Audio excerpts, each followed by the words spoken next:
పార్టీకి అందించినటువంటి సేవ, ఆయన చూపించినటువంటి ఆ నాయకత్వ లక్షణాలకు గుర్తింపుగానే ఇవాళ పార్టీ కార్యకర్తలందరూ కూడా ఆ పార్టీ కార్యకర్తలందరూ ఆ రకంగా చేరువయ్యారండి. వాళ్ళ అన్ని వర్గాల ప్రజలకి కూడా. ఇందాక మీరు చెప్పారు మీ ఓపెనింగ్ రిమార్క్స్ లో, ట్విట్టర్ లోనో లేదంటే సోషల్ మీడియాలోనో ఒక మెసేజ్ పెడితేనే ఆయన ఇమ్మీడియట్ గా రియాక్ట్ అయ్యి వారిని ఆదుకోవటం కానివ్వండి. వాళ్ళ నారా లోకేష్ గారి మొబైల్ నంబరు కొన్ని లక్షల మంది దగ్గర ఉంటుంది. వాళ్ళు ఎవరైనా కానీ ఆయన రీచ్ అవ్వచ్చు. ఇమ్మీడియట్ గా ఆయన స్పందించేటటువంటి తీరు కానీ, యాక్సెసిబిలిటీ.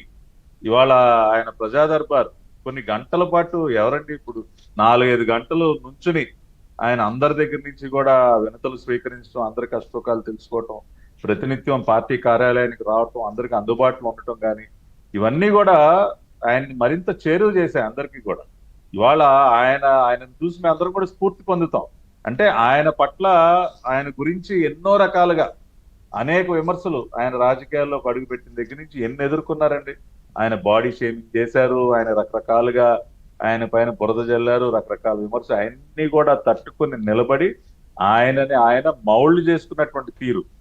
ఇవాళ ఆయన ప్రసంగాలు 5-6 సంవత్సరాల క్రితం లోకేష్ గారి ప్రసంగాలకి ఈ రోజునున్న ఆయన ప్రసంగాలకు కానివ్వండి, ఇవాళ ఆయన ఆయన ఇవాళ ఒక గ్లామరస్ పొలిటీషియన్ గా, అంటే ఏ రకంగా ఆయన మౌల్డ్ చేసుకున్నారు, ఇవాళ జాతీయ స్థాయిలో ఏ రకమైనటువంటి గుర్తింపు తెచ్చుకున్నారు. స్వయంగా నరేంద్ర మోడీ గారే యోగా దినోత్సవం సందర్భంగా ఆయన నోటితో ఆయన అన్నారు, you should learn from Lokesh garu. దేశం మొత్తం ఇటువంటి ఈ యువ నాయకులు చూసి నేర్చుకోండి, the manner in which he had conducted this program అని చెప్పి ఆయన. మోడీ గారు సహజంగా ఎవరిని పొగడరండి ఆయన, కానీ లోకేష్ గారిని ఆయన అభినందించి ఆయన స్వయంగా ఆయన కార్యాలయానికి పిలిపించుకుని ఫ్యామిలీ మొత్తాన్ని ఇవాళ లోకేష్ గారిని ఏ రకంగా గౌరవ ప్రధానమంత్రి గారు ఎంకరేజ్ చేస్తా ఉన్నారు. ఢిల్లీ లెవెల్లో ఆయన జాతీయ స్థాయిలో అన్ని పార్టీలకు సంబంధించినటువంటి నాయకులతో ఆయన ఏర్పరుచుకున్నటువంటి సత్సంబంధాలు కానీ, not only as a state leader, ఒక నేషనల్ లీడర్ గా ఇవాళ అన్నిటికి మించి chief job creator of AP. ఇవాళ ఆయన అందరూ కూడా చీఫ్ జాబ్ క్రియేటర్ అంటా ఉన్నారు. అంటే ఆయన తీసుకొస్తున్నటువంటి పెట్టుబడులు, అంటే ఓ పక్కన పార్టీకి సేవ చేస్తూనే ఇవాళ ప్రభుత్వంలో ఒక మంత్రిగా ఉంటూ ఆయన చేస్తున్నటువంటి రాష్ట్రాభివృద్ధికి ఆయన చేస్తున్నటువంటి కృషి. కాబట్టి ఓవరాల్ గా మీరు ఏ డైమెన్షన్ లో చూసినా ఇవాళ లోకేష్ గారు ఇవాళ జాతీయ కార్యనిర్వాహక అధ్యక్షుడిగా ఎన్నిక కాబట్టం ఆయన నిజంగా కూడా వీఆర్ ఆల్ ఎక్స్ట్రీమ్లీ హ్యాపీ.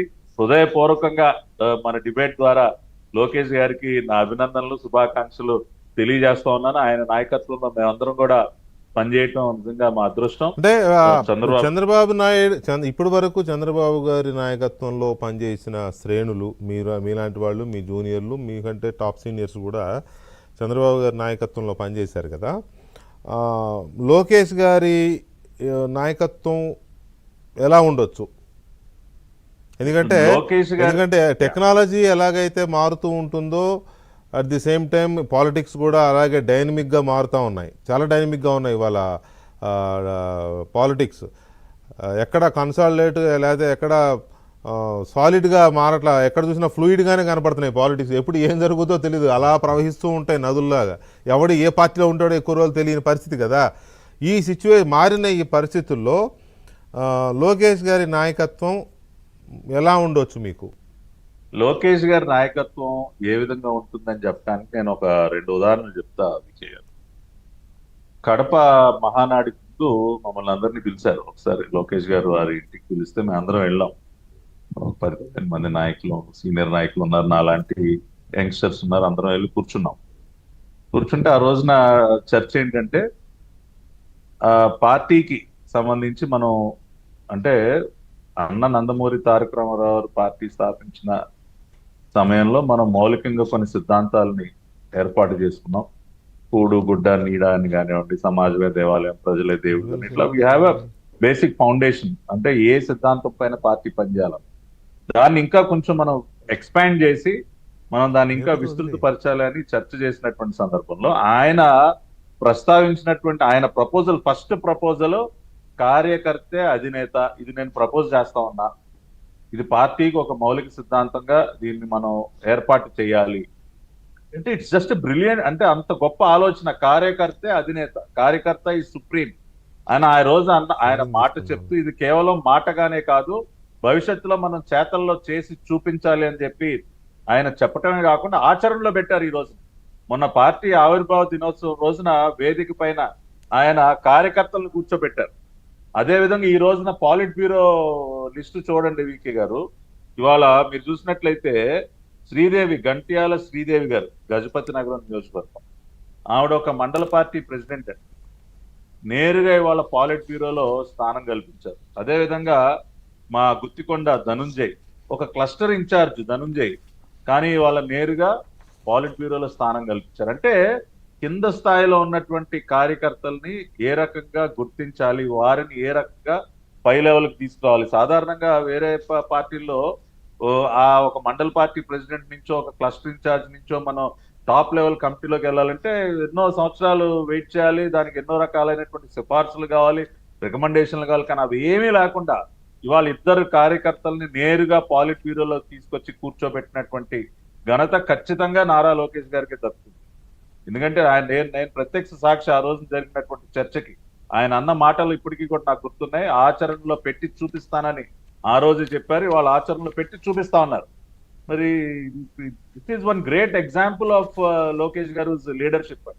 రెండోది, మహిళల పట్ల లోకేష్ గారు, మీరు ఎప్పుడు కూడా ఈ మధ్యకాలంలో ఎప్పుడు మాట్లాడినా మహిళల పట్ల, అంటే తన సొంత తల్లి బోనమ్మ గారి పట్ల ఆయన ఏ రకమైనటువంటి గౌరవ మర్యాదలు చూపిస్తారు, ఏ రకమైనటువంటి ప్రేమను చూపిస్తారు. ఇవాళ పార్టీలో ఉన్నటువంటి మహిళా నాయకుల పట్ల కానీ, సాధారణంగా మహిళల పట్ల ఈ మధ్య ఆయన పదే పదే చెప్తా ఉన్నారు, కొన్ని మాటలు మనం మాట్లాడొద్దు, చేతులు గాజులు దొరుకుతున్నావా, చీర కట్టుకుని రాకపోవా, ఇటువంటి మాటలు కూడా దయచేసి మనం మాట్లాడొద్దు. మహిళల పట్ల మనం ఆ రకంగా అటువంటి పదాలు మనం వాడకూడదు, వారిని అగౌరవపరిచినట్టే అని చెప్పి ఆయన మహిళల పట్ల చూపిస్తున్నటువంటి ఆ గౌరవం కానీ ప్రేమ కానీ ఇవాళ మీరు చూడండి. స్టేట్ కమిటీలో 189 మందితో మనం ఏర్పాటు చేస్తే ఆల్మోస్ట్ 1/3, 51 మంది మహిళలకి ఇవాళ స్థానం కల్పించారు. అంటే ఆయన మాటలు చెప్పటం కాదండి, లోకేష్ గారిలో ఉన్నటువంటి ప్రత్యేకత ఏంటంటే కేవలం మాటలు చెప్పటమే కాదు, చేసి చూపిస్తారు. ఆయన చేసి చూపిస్తారు. కాబట్టి ఇవన్నీ కూడా దీస్ ఆర్ ఆల్ గ్రేట్.